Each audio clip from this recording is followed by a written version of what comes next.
MCAs power! MCAs power! Honorable members, kuna vita zingine ni za akili, sio za kifua, si ndio?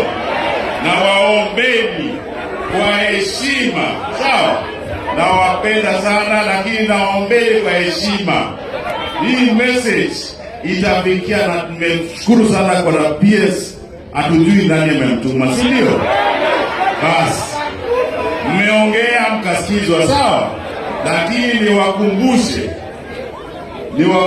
kuna vita zingine ni za sio za kifua, si ndio?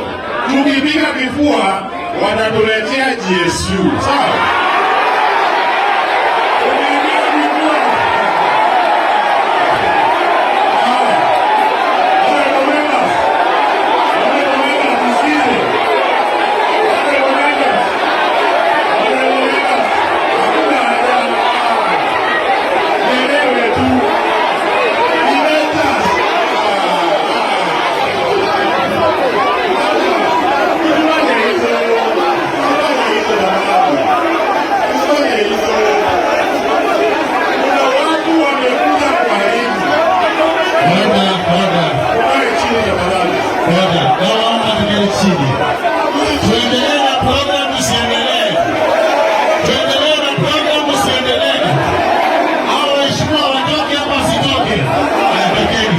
Thank you.